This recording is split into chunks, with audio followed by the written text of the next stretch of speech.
Determination is vital. Many different personality traits contribute to success, but they all come into focus in goal setting. If you ask me to list everything that has gone into the achievement of my own personal success, probably 75% of what I would have to say would involve goal setting. Let's begin by making this statement. If you are not making the progress you would like to make and are capable of making, it is simply because your goals are not clearly defined. If you are not making the progress you want, if your life doesn't seem to be fitting together, it is simply because your goals are not clearly defined. A goal is a target toward which you move, but it's something more than that. There is something almost mystical about a crystallized goal when you have developed a plan and set a deadline for its attainment. Such a goal produces in you a burning desire, intense self-confidence, and a firm determination to follow through. In some miraculous way, a crystallized goal brings everything into shape, form, and focus necessary for its achievement. Whether it be people you need or money or ideas, all the ingredients of success seem to fall into line right on the exact timetable to hit your target date. It has happened to me 1,000 times. It has happened to other people who have mastered the art of goal setting. Let me just share with you some of the stories that I've collected over the years about people who set goals. One day, many summers ago, John Goddard sat down in his bedroom and thought about all the things he would like to do when he grew up. It wasn't a particularly extraordinary flight of fancy for a boy of 15, but Goddard carried it a bit further than most. First, he wrote down everything that occurred to him, every adventure, every journey, every challenge, every pleasure. Then one by one, year by year, he set about accomplishing them. Some of the 127 goals that he wrote down seemed easily attainable even then. Becoming an Eagle Scout, that was number 5 on the list. Type 50 words a minute, that was number 21. Visit a movie studio was number 10. Hold my breath underwater for 2.5 minutes, number 23. Others seemed considerably more difficult. Milk a rattlesnake, number 9. Read the entire Encyclopedia Britannica, number 50. Sail the South Seas in a schooner, number 117. Learn to speak French, Spanish, number 78 and 79. Many seem downright impossible. Climb Mount Everest, number 8. Visit every country in the world, number 89. Find Noah's Ark, number 57. Go to the moon, number 127. John Goddard has real perseverance.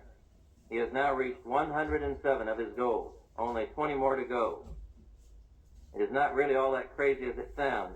He insisted in the den of his home, surrounded by the hundreds of souvenirs he has brought back. Here is the key. I had a wild imagination. Goddard says, but it was also very disciplined and organized. So you can see he added some do it now, and he added action. Procrastination, obviously, is not a part of his mental makeup.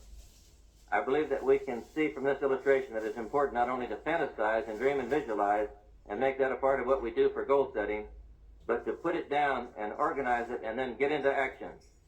Goddard goes on to say, even today I make lists of all the things I'm going to do every month. It's only natural that I would make a list of what I was going to do in my whole life. Goddard is quite unusual, isn't he? Few of us have formulated such a comprehensive list of dreams and then developed a plan to achieve each one of them. But actually, that's all there is to goal setting. It's just simply writing down your dreams, crystallizing your thinking, and then developing a plan with a deadline for its attainment. Goddard decided what he was going to do in his lifetime.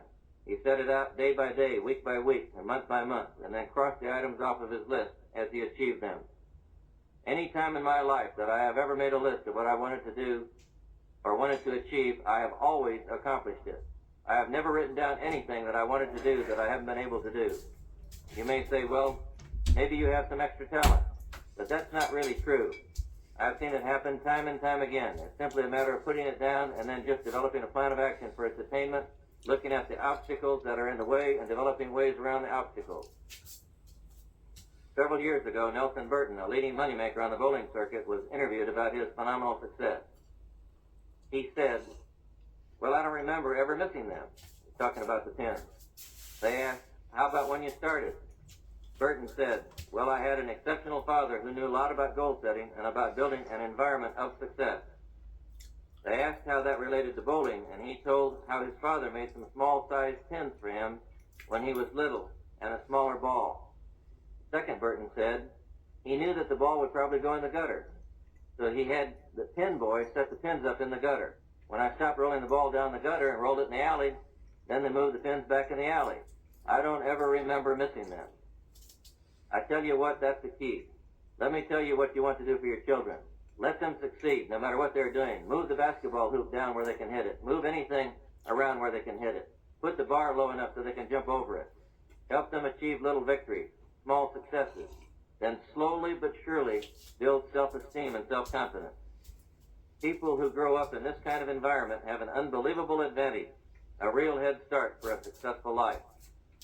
Johnny Bench, at age 23, was declared baseball's most valuable player.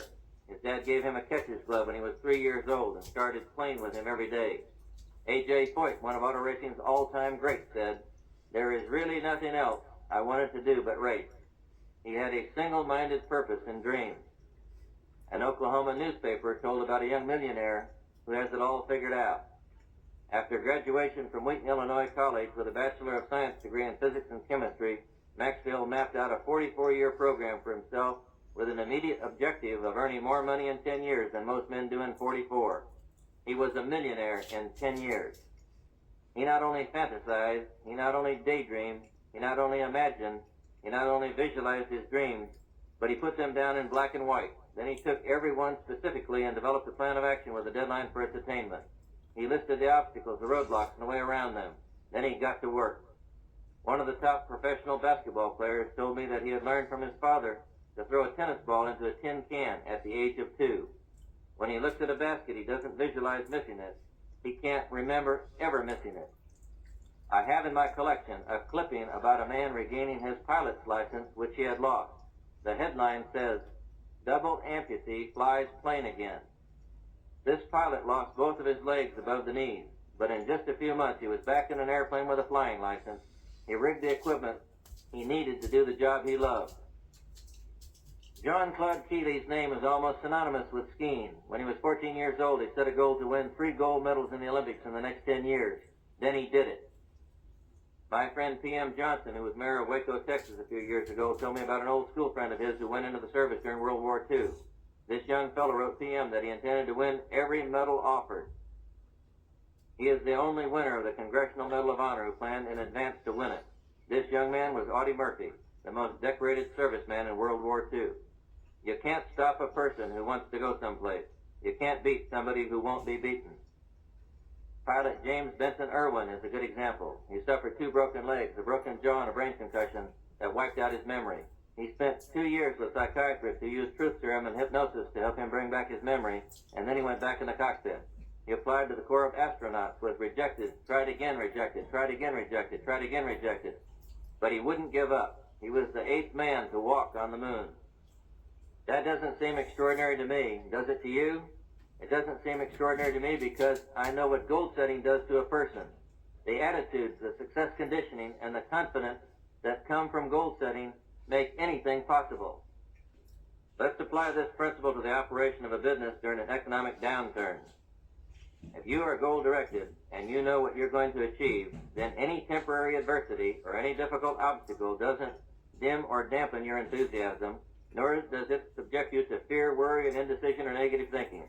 All it does is intensify your desire, increase your confidence, and multiply your determination.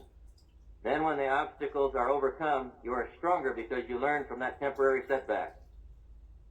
When you reach the success you planned for and determined to achieve, it will be 10 times bigger than you thought it would. Without adversity, you can achieve your goals almost exactly as you describe it. But fortunately, even when you encounter adversity on the way to your goals, it doesn't defeat you. It merely strengthens you. When you finally reach your goal, your achievement is multiplied over and above your expectations. I want to sell you on the benefits of adversity and temporary defeat. If you refuse to be discouraged by adversity, success comes in unpredictable multiples. It has happened to me many times. When I first started in the insurance business, I had a goal to write $1 million worth of business. But I could get only 1 sale from 14 presentations. As a result, my highest monthly income during the first 8 months was $87. But I believed in my goals. When I finally began to acquire the selling skills I needed, I expected to make $150. I didn't. The 9th month, I made $3,000. If you believe in your goal enough to stick with it, when you finally do put it all together, success will come in bunches. It will be much bigger than you expected. Of course, I sold $1 million, and the second year I sold almost $4 million. It's true for personal goals as well as business goals. Several years ago, I started playing tennis. After a few months, I began to wish for a tennis court in my backyard. I set a goal to build a tennis court in my yard and began to make the necessary plans. My only problem was my backyard sloped down to a lake. There wasn't a level spot big enough for a checkerboard, much less a tennis court. I wanted the tennis court so much that I even hired an architect and an engineer to give me an estimate on what it would cost to put some concrete piers in the backyard and build a tennis court out onto the piers like you would build a bridge across the river. They told me it was possible, but the price estimate was so high that even as bad as I wanted the tennis court, I couldn't justify spending that much money for it. But I didn't abandon my goal. I just decided to wait until some opportunity to make it come true. A few months after that, a woman rang my doorbell and said she wanted to buy my house. I laughed and told her it wasn't for sale, and she asked me if she could just look at it. I didn't see any harm in that, so I invited her in to look at the house. She said, "This is exactly where I want to spend the rest of my life, and I know exactly the house you need to move to. It has just come on the market. It has 4 acres of land around it with plenty of room for a tennis court." I don't know who she had been talking to about my goals, but she certainly got my attention. We got into my car and drove about a mile around the shore of the lake to look at a house she had told me about. In a month, we were moved into the new house, and a brand new tennis court was fast taking shape in my yard. But wait, that's not all. A few months later, I heard of a small private tennis club in our city that was going to be sold and turned into another type of business. I had belonged to the club since it was established and thought it was a wonderful place for family recreation. So I bought the tennis club, and I now have 11 additional tennis courts. When goals are achieved, success is much bigger than you have ever expected. Never take your eye off your goals. Do not be diverted. Do not be discouraged. There is a story of a Persian prince who was born a hunchback. On his 12th birthday, his father asked him what gift he would like to receive for his birthday. The crippled boy looked at his father and said, "I would like a statue of myself." At that point, I would imagine the father was sorry he had suggested a gift, sorry that he had thought of it, and wished he hadn't even remembered the boy's birthday. "Surely," the father said, "there must be something else you want." But the boy said, "No, I want a statue of myself. But wait, I do not want it to show me as I look now.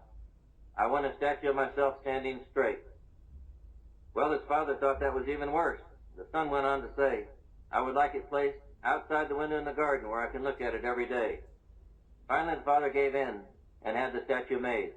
Every day the boy went into the garden. He looked at the statue and he stretched and he stretched. He pushed and stretched and he stretched and he pushed. He did this every single day for 9 years. On his 21st birthday, he stood with his shoulders erect and his head straight, and he looked the statue in the eye. I'm telling you, that's not mere fantasy. That's not just a story. That's an illustration of reality. Such belief in a goal is concrete, meaningful, and workable. I am thankful for every single roadblock I have encountered, every single obstacle or adversity. If you are self-motivated and goal-directed, obstacles merely intensify your desire, multiply your energy, and make you 10 times the person you would be without them. When you face obstacles or adversity, it's a blessing in disguise. See obstacles and adversity as steps towards your goals. Learn to say, "I have a problem. What's good about it? How can I use it to move me toward my goals?" Get the habit of being thankful for any adversity. All you have to do to succeed anywhere is to overfill your plate.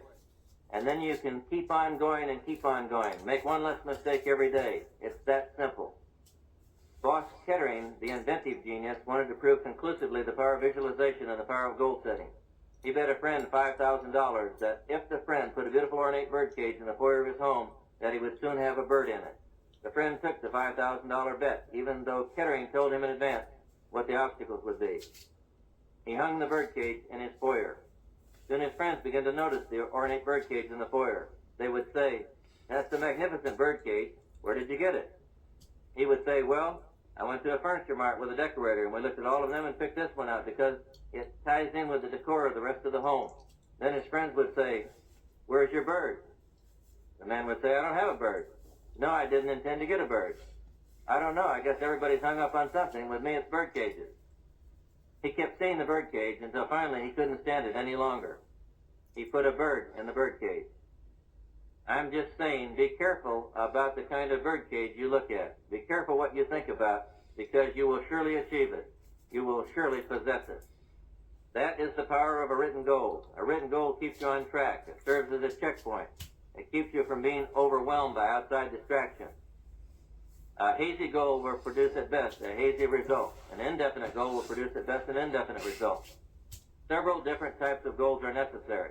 There are short-range goals or immediate goals. For those inexperienced in goal setting, a short-range goal would be one that can be achieved in a week or perhaps even a day.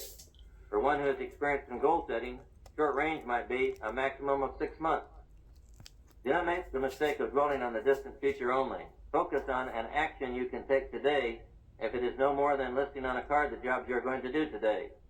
The habit of setting goals is developed just as any other habit is acquired. You must consciously choose to set goals and practice doing it until you have internalized the process and it is automatic. The second type of goal is the long-range goals or ultimate goals. Long range can be a year or 5 years or 10 years or even a lifetime for some parts of your goals program. Third, there are tangible goals. Tangible goals deal with both tangible needs and tangible wants. A tangible need is just a necessity like income or getting your hair cut or just simply a do list of things that need to be done this week. Tangible wants are anything you've ever wanted in your lifetime. Goddard put down his tangible wants when he was 15. Finally, there are intangible goals. An intangible goal is simply a personality characteristic that needs to be changed to help you achieve tangible goals. We always want to have something materially, but we often fail to realize that we need a goal to become something internally. It is obviously important to set tangible goals, but it's equally important to set goals for the personality characteristics that are needed to achieve the tangible goals. Your goals must be something that you want personally if you ever expect to achieve it. If you have a fantasy today or tonight to go climb Mount Everest, then write it down. If you have a desire to visit 100 countries, write it down. It doesn't make any difference what it is you want to do or how ridiculous it sounds to somebody else. Put it down. It is at this point that we often fail in goal setting. We use our intellect and our education and our logic and our reasoning to judge whether we have the capacity or capability to achieve this goal. We put on a judge's robe and we think, I can't do that. Think about it a minute. My mother and father have never done it. Nobody in my block has done it. I don't have the money to do it. I don't have the education to do it, and I don't have the experience to do it. So we decide not to try and justify that decision by saying, I am an intelligent person. I'm using logic and reasoning. I'm not being foolhardy about this thing. And that's not the way it works at all. Write down anything that comes into your mind. I don't care what it is, or anything that you want to be. You cannot judge it in any way, shape, form, or manner, whether you have the capacity or the capability to achieve it. Another factor that inhibits dreams at the beginning is the feeling we are not worthy. Some people turn down promotions in a company, even when the management can see that they are right for the job. When opportunity knocks, they say, no, I'd rather stay where I am. If they are pressed to try, they resign. I met one individual with excellent qualifications who had hopped from one company to another until finally the industrial psychologist in one company where he worked did an intensive psychological survey. The psychologist discovered that a long time ago somebody had pushed him into the water and he had almost drowned. Ever since that time he was afraid to get in over his head. He took swimming lessons at the suggestion of the psychiatrist and learned to swim.